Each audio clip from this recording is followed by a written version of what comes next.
sinon. Ou alors je vous passerai le micro. Il faut passer de l'autre côté parce que comme ça je pourrais enlever. Oui, je vous présente et je cède la place.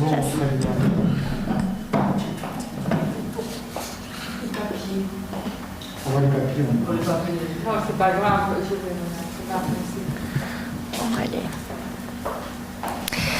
Alors Carmen Figuerola est bien connue dans cette université puisqu'elle est professeure des universités ici à Lleida où elle enseigne la langue et la littérature française et francophone. Dans le prolongement de sa thèse, elle a beaucoup travaillé sur la littérature de l'entre-deux-guerres, sur des auteurs tels que Jean-Richard Bloch, Roger Martin Dugard ou encore Georges Duhamel, Paul Nizan. Un deuxième pan de sa recherche concerne les questions de réception des œuvres, notamment des œuvres françaises dans le domaine espagnol, ibérique, catalan. Et elle s'est par exemple intéressée à des traductions publiées dans la péninsule ibérique prenant source dans des ouvrages français. Et puis, un dernier pan peut-être de sa recherche est consacré à la littérature populaire, Carmen Figuerola ayant travaillé sur des auteurs tels que Jules Verne ou encore Michel Zévaco.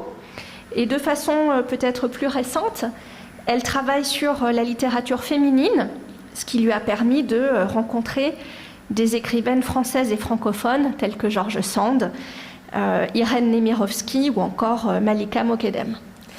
Et aujourd'hui, elle nous parle bien évidemment de Dumas et à nouveau d'un roman qui n'est pas parmi les plus connus d'Alexandre Dumas puisqu'il s'agit du Capitaine Pamphile, et elle nous fait remonter aussi plus tôt dans la carrière de Dumas puisque si mes souvenirs sont bons, le Capitaine Pamphile paraît en 1838, donc plutôt au début de la carrière de Dumas romancier. Je vous laisse la place pour que vous puissiez vous démasquer.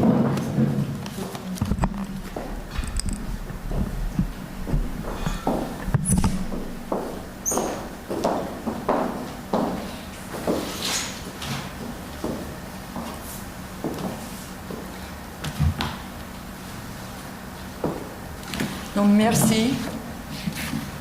D'habitude, on remercie les organisateurs. Moi, je veux remercier tous les conférenciers qui ont accepté de nous accompagner parce que vraiment, il y a des gens qui font partie déjà de notre famille académique, mais famille quand même, qui nous ont bien aidés pendant que les temps étaient dans le meilleur du monde. Mais on apprécie beaucoup qu'ils continuent encore à être là quand l'époque n'est pas la meilleure. Donc, peu de lecteurs, à l'exception de Dumasien, identifieraient d'emblée le Capitaine Pamphile comme un des récits donnés par ces fabricants d'aventures. Les titres ne contribuent pas à donner des pistes. Parmi les capitaines, une pléiade de noms illustres peut être déclinée, Fracasse, Nemo, Haddock, Trueno à la Triste, pour ne citer que quelques-uns, alors que celui de Pamphile n'y paraît plus. De surcroît, l'imaginaire contemporain est empreint de la figure d'un Dumas, artisan de l'histoire, tout au plus d'un créateur fécond d'aventures extraordinaires, et certainement, comme Julie vient de le rappeler, l'ouvrage que nous envisageons est ici peu conforme à l'image légendaire de l'auteur. Or, nous nous proposons de montrer que l'écriture de Dumas, il laisse entrevoir sa puissance en ce qu'elle subvertit des schémas narratifs en vogue et qu'elle contient en germe des motifs qui deviendront plus tard des constituants essentiels de ses romans les plus célèbres. Dumas a entrepris sa facture en 1834. À l'époque, il venait de récolter de vrais succès théâtraux, mais il était loin encore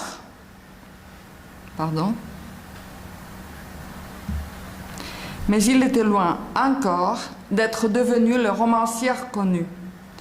Cependant, sa réputation lui avait permis de débuter dans des milieux cotés, car la revue de Deux Mondes l'avait fait des siens. Et comme elle, le directeur de Les Journaux des enfants, Saint-Charles Latour-Mézeray, l'avait recruté pour qu'il fournisse une contribution. Cet hebdomadaire, l'un des plus lus, faisait partie d'un genre tout récemment créé, destiné à captiver les enfants de la bourgeoisie nantie qui cherchaient un moyen de se distraire. Il fallait donc que les contribuants amusent ces jeunes lecteurs, mais sans briser les règles de la haute morale, d'autant plus escortées qu'entre 1815 et 1848, la censure devait autoriser la publication de ces journaux. L'élite du lendemain devait s'instruire par la lecture. Donc c'est un peu ce qui nous rappelait Claude avant, il fallait instruire, amuser et émouvoir. Des sujets de religion, de morale, d'entrain pour le travail s'imposaient. Un atout s'avérait inviolable, la hiérarchie sociale, au sommet de laquelle trônait la monarchie. En conséquence, elle était exclue de toute attaque, car les ascensions entre groupes sociaux restaient exceptionnelles. Et Dumas dans le tout. Latour-Mézeray appartenait à ces dandys qui cherchaient à se faire une place à Paris. De cette optique, attirer l'auteur qui, depuis 1831, régnait sur le monde du théâtre et qui, à l'origine, avait déclenché le succès du drame romantique, entraînait un défi, mais telle réussite pouvait assurer de la part du directeur une certaine gloire. Dumas avait donc offert à cette occasion le récit de deux singes, Jacques Ier et Jacques II. Histoire drôle au premier abord, bien que la mesure s'imposait. Une exaltation de l'amitié fédératrice parmi les artistes et hommes de science qui chérissent les animaux et qui, se jouant de règles, font de leur atelier une ménagerie. Ce n'est toutefois qu'en 1838 que l'écrivain fournira au rédacteur-chef le texte complet. Pourquoi ces prodigieux de l'écriture l'auraient-ils ajourné? Claude Chope attribue ces longues délais à la vie tumultueuse de Dumas et à sa collaboration pour le journal La Presse.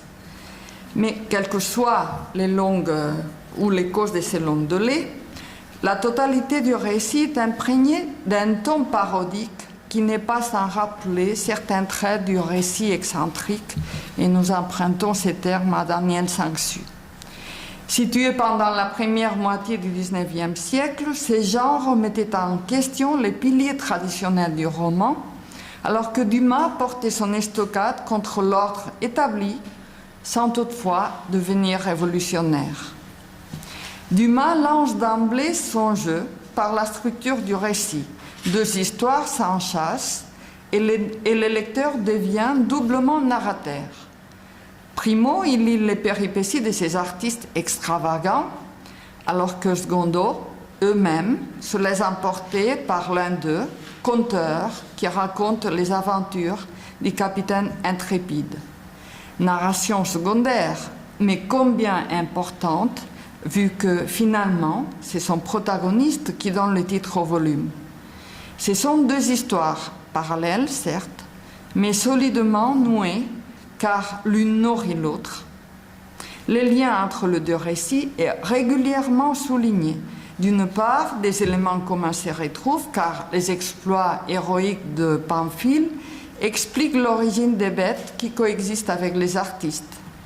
Ces éléments déclenchent des analogies entre les situations narratives.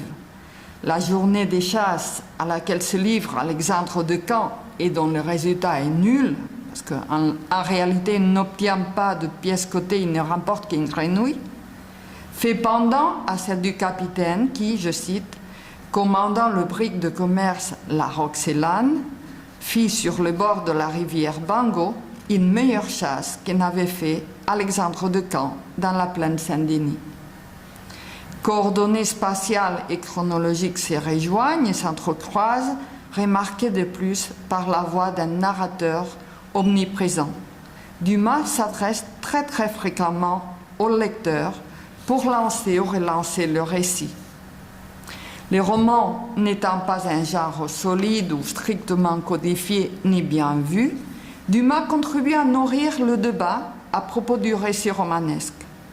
Sur la note publiée en 1832 dans le Journal des enfants où Dumas explique la reprise de Jacques Ier et Jacques II, l'auteur joue avec le thème du manuscrit fourni à Jadin et à Descamps, deux personnages mais des êtres vrais, par le digne négociant, c'est-à-dire par Pamphile, et il le présente comme source pour obtenir la fin de la narration. En fait, Dumas plaisante avec la paternité du roman, car à l'époque, le romanesque, en tant que matière d'imagination, inspire une profonde défiance.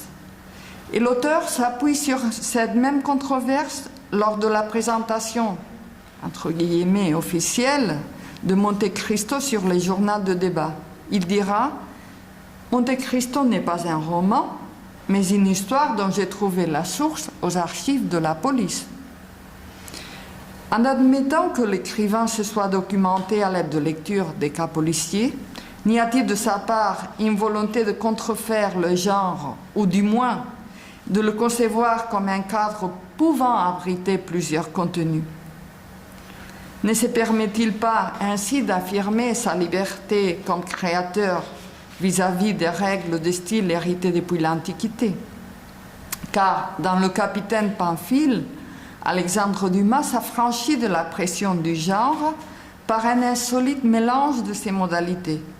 D'une part, l'analogie avec les contes dont il emprunte les constituants intrinsèques, présence d'éléments symboliques, explication du monde, transformation initiatique du personnage. D'autre part, l'auteur convoque les clés de la littérature pour enfants, à la fois qu'il les détourne de leur essence première, les héros éponymes et son action constante, où plus le risque est grand, plus il en sort gagnant, évoque le roman d'aventure, où d'ailleurs les pirates ne manquent pas. Ces exploits vont souvent de pair avec la découverte du monde qui transporte les lecteurs à des voyages réels ou imaginaires. Les lecteurs se déplacent de Paris au Canada, en Philadelphie, aux Indes et à la Martinique. Parmi les entreprises et les rencontres que ceux-ci font naître, on peut y déceler déjà le futur narrateur de voyage, celui qui décrira les paysages à la fois qu'il évoquera les personnages, leurs légendes et qui surtout détient les dons, plus uniques et rares, de nous faire participer aux péripéties de son voyage. Et ça, c'est l'expression de Dominique Fernandez. Par ailleurs, la figure du serpent noir rappelle le roman des Indiens et oppose, comme l'avait fait Fenimore Cooper, un monde civilisé à celui de la sauvagerie. Les romans maritimes est évoqués non seulement par les allers-retours du capitaine et de son équipage, mais par les motifs de cette fausse île qui les sauve et qui se révèle être une baleine. De plus, introduire les animaux en tant que protagonistes vrais permet de promouvoir des identifications et des projections à niveau réel et symbolique. À l'évidence, bien que l'auteur lui-même évoque La Fontaine pour se moquer de la tortue gazelle, le recours aux animaux n'a pas la même fonction que chez son ancêtre. Certainement, tous les deux font preuve de leur art de la caricature appliquée au monde animal. En contrepartie, Dumas ne fournit pas de morale à son lecteur. Il ne donne pas de type. Ces bêtes, avec leurs ombres mais aussi leurs lumières, restent des victimes d'une machinerie socio-économique qui les écrase et contre laquelle ils usent toutes leurs astuces. L'écrivain diffère par là d'une tradition livresque où l'animal avait un statut allégorique. Il se réclame pourtant d'un genre littéraire existant. Le narrateur construit un monde parodique, mais sa subtilité consiste à présenter des comportements censés être exemplaires et en réalité comme blâme. Parmi tous les personnages, il y a une avidité du gain qui, à mesure que la trame avance, se déplie in crescendo et qui finit par les éprouver. À ce but, il bâtit un paradigme qui a comme terme essentiel le ventre, siège des appétits, des désirs, récipient des entrailles. Les protagonistes se laissent séduire par ce qui touche leur estomac, plaisir dans lequel Dumas est roi lui-même. Et à un degré ou un autre, tous les êtres dévoilent leur faiblesse par leur appétit. Si certains sont épargnés de ces défauts, ce sont les artistes. L'écriture dumazienne n'en fait pourtant pas des êtres éthérés, très au contraire. Il s'agit d'une communauté de membres gays, pleine d'énergie, en tant que bon romantique, qui, comme son auteur, aiment la bonne chair et sont capables de continuer à manger de la crème alors qu'ils viennent d'apprendre la mort du perroquet. À la différence de Pamphile, ils partagent leurs mets avec les animaux. Les repas qui les réunissent pour une cause scientifique prévoient de la nourriture pour tous les assistants, parmi lesquels les bêtes. Renversant l'ordre établi, ces dernières seront servies en première instance. Les lecteurs assistent à la représentation d'un groupe idéal où la frontière entre l'homme et l'animal s'estompe en rendant la cohabitation possible. De par leur camaraderie, ils transmettent la récréation d'un monde où les géographies des 4 continents s'entrecroisent et les chronologies se fusionnent. Dans les ateliers, l'image de la Vierge coexiste avec les tomahawks indiens, les armures médiévales avec les porcelaines du Japon, pour ne citer que 2 exemples. Les êtres, la faune et les objets, symboles d'autres cultures et civilisations originaires du monde entier, cohabitent et situent les lecteurs face à un remarquable cabinet de curiosité. De même, ces groupes d'artistes fait émerger l'un des traits du romantisme, la fonction messianique qu'on lui accorde, lui assure un statut qui dépasse son œuvre au bénéfice de la société en entier. De fait, Dumas illustre l'élan de ces individus voulant suivre le mot d'ordre que Jules Janin avait lancé en 1831 dans sa revue L'Artiste et qui se déclinait comme suit. Être artiste, accorder à l'art un sens ontologique, justifie les passages où Alexandre de Camp, en réponse à une invitation pour une journée de chasse, se livre à des dépenses fort accessoires pour réussir rien que l'esthétique du chasseur. Enfin, l'écriture de Dumas élargit sa portée et vise à des questions d'envergure puisqu'elle concerne toute une société comme système.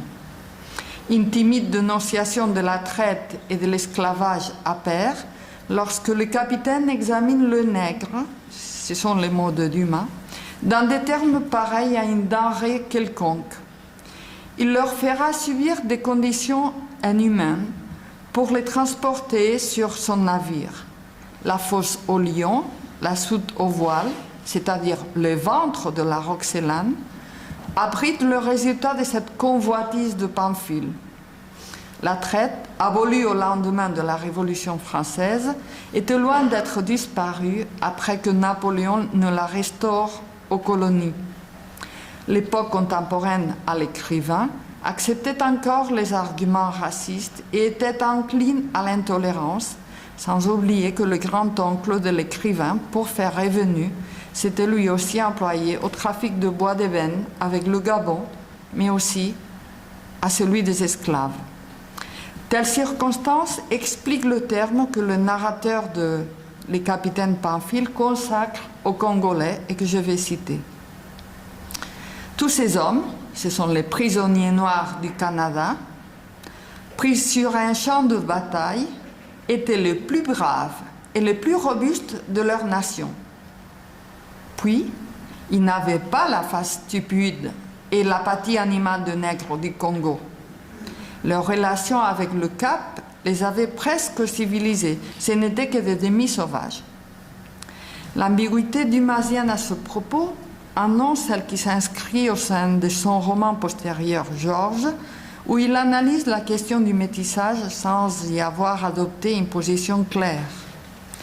Et comme dernière maille de cette scalarisation de la métaphore, le lecteur est aussi invité à réfléchir sur la colonisation. Définie comme un protectorat, donc un système de sujétion coloniale moins dominant, la puissance de l'Angleterre est exercée sur une ère qui coïnciderait avec l'actuel Guatemala. Un modèle que Dumas n'hésite pas à contester. La métropole qualifiée de prévoyante, elle offre à Pamphile l'appui nécessaire pour compléter son escalade dans le monde des affaires en devenant cacique. La publicité coloniale à laquelle il a recours devient un appât suffisant pour allécher toutes les branches de l'industrie. Les stéréotypes reviennent sous sa plume. Pour lui, accorder les prêts aux banquiers juifs exige une constitution, certes, mais loin du désintéressement, cette demande se réalise en fonction de son intérêt privé. À cet égard, l'auteur s'est fait écho du mythe d'Eldorado. Il vante ainsi les qualités de son domaine. C'est encore un conteur qui vient pour être convaincant face à son public. Encore un recours symbolique à valeur sociale. Pour séduire les investisseurs sur ce faux royaume, il doit contourner la crainte de l'inconnu.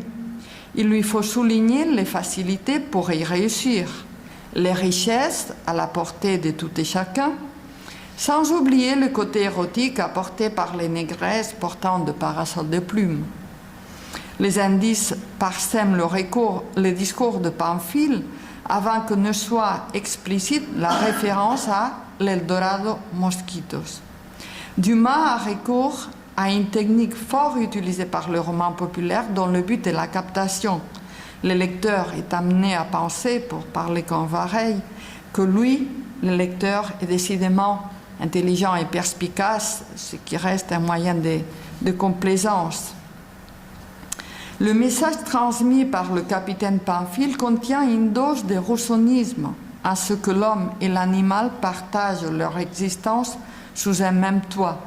Cette position, loin d'être candide, fait d'autant plus appel à la réflexion que, comme je disais, le limite entre l'humain et l'animal reste flou, soit que les hommes se comportent comme des animaux ou inversement. Et vous pourrez lire les exemples pour la publication. Un dernier aspect à considérer concerne le statut du protagoniste. Dumas choisit un personnage qui, tout en bénéficiant des traits habituellement attribués au héros, s'écarte des valeurs positives que cela incarne. Le narrateur le présente par des termes qui évoquent l'extraordinaire. Comme disait Claude, il aime l'hyperbolique. De formation livresque, puisque ce sont les 1000 et une nuits qui ont fait de lui un lettré, son expérience, il en est au 10e voyage dans les Indes, renforce cette description hyperbolique que je vais citer. Le capitaine Pamphile était depuis Nemrod le plus grand chasseur devant Dieu qui eût paru sur la terre. L'analogie avec le personnage biblique dépasse les domaines synégétiques et préfigure l'avenir du capitaine. On attribue à Nemrod d'avoir fondé le premier royaume en Mésopotamie où il agit en tyran. À l'image de son ancêtre, Pamphile finit par établir les siens à l'aide de pratiques pour le moins redoutables et il en devient le cacique. Pour mettre le bouquet, Nemrod était décédé à cause d'un moustique et le domaine de Pamphile sera justement dénommé Mosquitos. Comme son nom l'indique, Pamphile deviendra l'ami de tous, car il n'hésitera pas à faire le marché avec les uns et avec les autres pour en tirer profit. Mais l'itinéraire du héros est loin d'être simple. La littérature d'aventure ainsi l'exige pour tenir en haleine le lecteur. En conséquence, les obstacles foisonnent et suppose des épreuves pour la figure héroïque. Il devra donc surmonter des dangers surhumains, des rites de passage, des adversaires à sa hauteur, un perpétuel péril de mort. Aucune de ces exigences ne manque dans les cas qui nous occupent. La victoire contre le navire chinois, le meurtre de matelot, la vengeance dont il est objet lorsqu'il est jeté à la mer. Ce dernier épisode est particulièrement fécond. C'est un nouveau baptême et ses capacités physiques permettent une renaissance qui, comme dans les rites initiatiques, l'amènera à sa consécration. De plus, son affrontement au Huron lui offre un antagoniste non négligeable, Serpent Noir. Au fond, ses stratégies et celles de son rival ne diffèrent pas trop, ces derniers faisant preuve d'un courage ou d'une gourmandise qui égale les habitudes de Pamphile. Le capitaine lui-même ne se déclare-t-il pas frère des Indiens? L'aborigène met à l'épreuve l'habileté du héros, devenu à cette occasion lion blanc, métaphore qui revient à rappeler sa suprématie. L'habileté de l'écrivain consiste alors à inverser les termes de façon à ce que le capitaine, et par analogie l'Européen, occupe le rôle de son adversaire. Pamphile deviendra le serviteur de Serpent Noir alors qu'il est rasé et peint comme un sauvage. Les rôles s'échangent pour mettre en lumière que l'autre n'est pas si barbare. Leur contraste ne réside pas dans ce qu'ils font, mais dans ce qu'ils sont. Les séjours passés au service de Serpent Noir fait partie de l'apprentissage initiatique de Pamphile, vu qu'à cette occasion, il apprend à jouir de la nature. Il devient alors capable de s'émerveiller face à une faune et une flore exubérantes par le nombre de pigeons du ciel ou des écureuils traversant la rivière, aussi bien que par les couleurs bariolées des grandes plantes. Son émerveillement l'amènera à apprécier cet environnement découvert et dont l'estime se traduit par la métaphore de la cathédrale. Le héros résiste pourtant à un changement de son existence. Il est conçu comme un fils de la civilisation basé sur le commerce à outrance. Sa personnalité en reste à tel point imprégnée que le premier acte du capitaine lorsqu'il rejoint la Roxelane, après avoir quitté les Indiens, consiste, je cite, à changer de costume. Celui qu'il portait était trop rapproché de la nature et pouvait nier son identité. En conséquence, sa fuite des Hurons n'est pas qu'un élément nécessaire à tout récit d'aventure. Elle devient une nécessité pour prouver l'appartenance du personnage principal à son milieu. Cependant, les prouesses du héros exigent parfois des procédures peu vertueuses. Les tractations auxquelles Pamphile se livre le rapprochent souvent de la figure du pirate qui contourne les lois pour atteindre ses butins, voire celle d'un assassin qui n'hésite pas à tuer celui qui ose braver son autorité. Une différence distingue le capitaine de ses successeurs dans l'écriture dumazienne. La force et l'intrépidité de ces derniers seront employés avec dévouement au combat du bien contre le mal. Cette action lumineuse qui permet d'intégrer au sein du récit la fantaisie fera que le lecteur en tienne rigueur. Or, dans le cas de Pamphile, l'auteur accorde à la lutte un autre profil. Les démarches du capitaine n'ont pas pour but d'atteindre un monde meilleur. Son individualisme illustre une morale financière bourgeoise où le calcul et la spéculation sont les dominantes. Pour conclure, l'humour du roman ressort d'une alternance entre les thèmes élevés et les misères humaines à dessein de remettre en question certaines valeurs. Le rire n'est qu'une projection des habitudes critiquées. La volonté acharnée de poursuivre des biens matériaux devient absurde par l'antinomie avec la société philanthropique des artistes qui font le don de leurs mièvres propriétés. Ceci préfigure déjà le futur un pour tous, tous pour un, au service d'une autre ambition, l'appétit de vivre. Je vous remercie.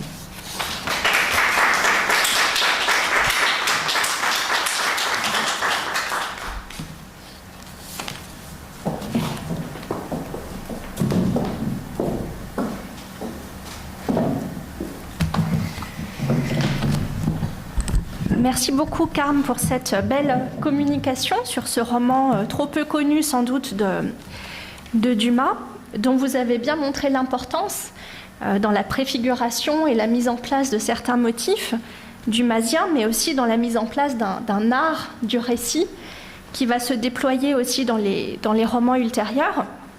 Et finalement, en analysant le dispositif narratif du capitaine Panfil, vous avez bien mis en évidence cette espèce de pulsion narrative, de libido narrandi, qu'on trouve chez Dumas et qu'on retrouve bien sûr dans Isaac l'Acadème, mais aussi par exemple dans Le Comte de Monte Cristo, où les personnages racontent des histoires, donnant lieu à des récits enchâssés à l'intérieur du récit principal. Et ça nous rappelle aussi qu'un des grands modèles d'écriture de Dumas, c'est cité dans Le Capitaine Panfil, c'est les Mille et une nuits. Les Mille et une nuits, œuvre qui nous invite à associer chez Dumas, voire à assimiler pulsion de récit et pulsion de vie, puisque comme on sait dans Les Mille et une nuits, le récit est là pour combattre, pour reculer, pour repousser et surmonter la mort qui menace. Ce que j'ai trouvé aussi très, très intéressant, c'est que vous avez mis l'accent sur la figuration, la représentation d'un groupe d'artistes à l'intérieur du roman. Et c'est vrai qu'on est dans les années 1830. On est à une époque où, passé la période la plus polémique, la plus militante aussi du romantisme, le romantisme commence à se construire une imagerie, une légende, en figurant notamment à travers les œuvres des cénacles d'artistes. Et je trouve très intéressant dans le Capitaine Panfil cette image un peu singulière d'un groupe d'artistes qui, comme vous l'avez dit, n'a rien d'éthéré, mais au contraire peint un groupe d'artistes avec un solide appétit, plein de gaieté, et offrant finalement un certain contrepoint aussi à la figure de l'artiste, beaucoup plus éthérée justement que figurent d'autres romantiques dans leurs œuvres.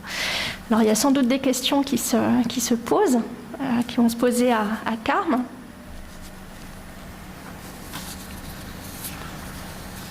Marie-France. Je trouve très intéressant cette histoire d'animaux. Je trouve très novateur, ou est-ce que c'est mon ignorance? Parce qu'enfin, les animaux, cette animalité qui touche à l'humain, c'est quand même...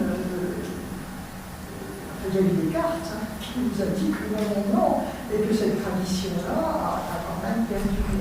Donc, alors, est-ce que c'est propre à Dumas, ou est-ce que c'est un peu dans l'air du temps? J'ai l'impression que c'est une originalité de Dumas. Et tu as dit quelque chose, tu as dit les animaux, mais j'ai pas très bien compris, donc je te demande de permettre, j'ai pas très bien compris, une projection. Tu as dit quelque chose à ce propos? Les animaux permettent de projeter des comportements symboliques des hommes, mais ils agissent plus humainement que les êtres humains eux-mêmes. Donc parfois, on ne sait pas qui est l'animal. Et à ce point, il y a des passages qui sont clairs. Je n'ai pas lu les exemples, mais à un moment donné, il y a l'ours qui est amené à un concert de ballet. Et puis, on est comme c'est quelque part où ils vont avec des masques, on pense qu'il est masqué et que c'est quelqu'un, que c'est une personne.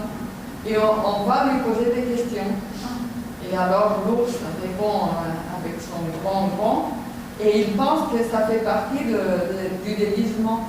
Donc il y a une confusion entre personnalité animale qui est une métaphore en fait de tous les romans, de deux histoires qui s'enchassent.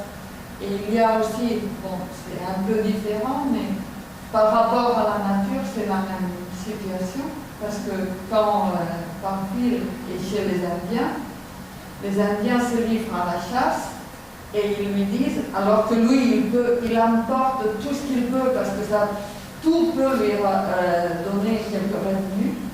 Les Indiens disent, on va chasser, et ils chassent des pigeons, et ils disent, bon, ça suffit parce qu'on en a assez, donc il ne faut pas finir avec tous les pigeons du monde.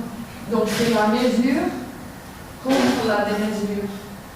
C'est toujours par le biais de l'animalité et non-animalité. Il me semble. Ah oui, alors là, ce serait plutôt du côté de La Fontaine. Des animaux qui disent des vérités. Ouais, je ne sais pas. C'est très, très intéressant. Très intéressant.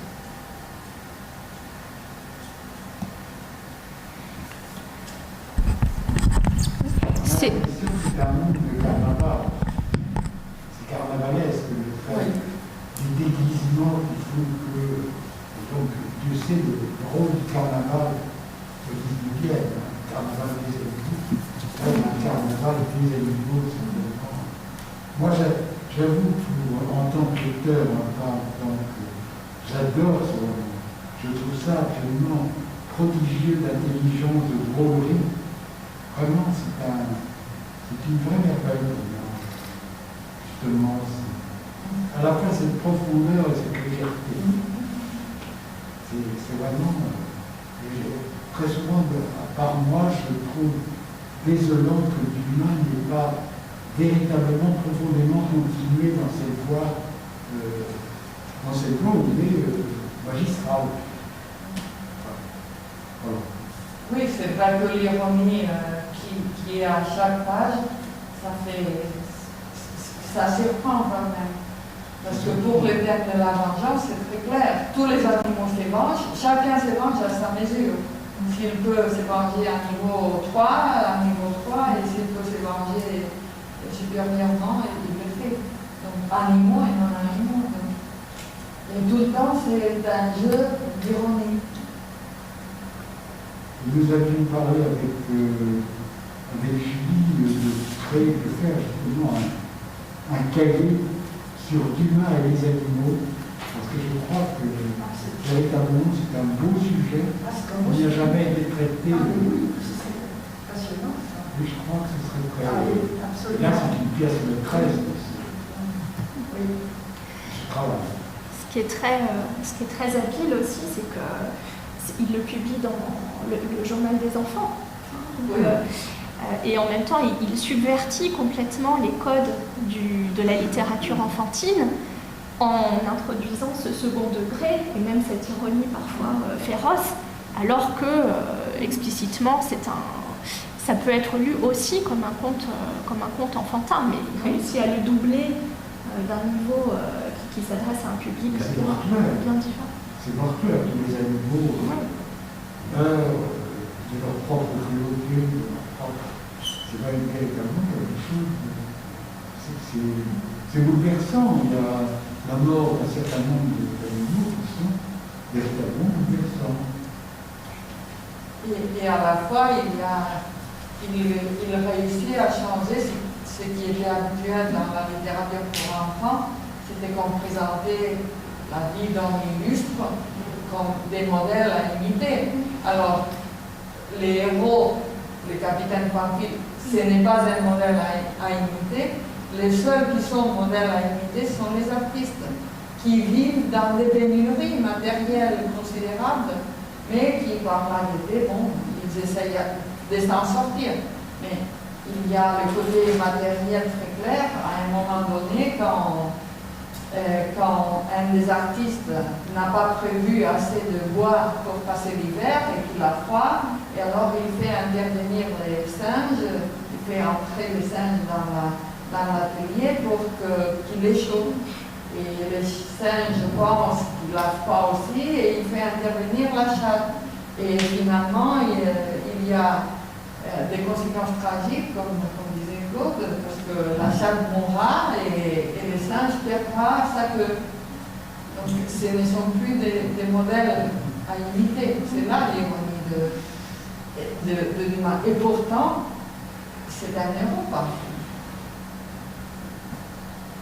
Un pirate, mais un héros. Angèle, si tu avais une question. Non, je voulais simplement ajouter quelque chose que certains connaissent, c'est que Carmen a traduit au catalan les Capitaines Pamphile. C'est la seule édition qu'il y a en catalan. Je crois d'ailleurs qu'en castillan, il n'a pas été traduit. C'est une précision importante. Bravo d'abord. Alors, s'il n'y a pas d'autres questions, on va peut-être vous... Une pause, non? Oui, peut-être. Comme vous pensez. D'accord. Maintenant, c'est Oui. le sujet. Si vous pensez que c'est utile, bien sûr.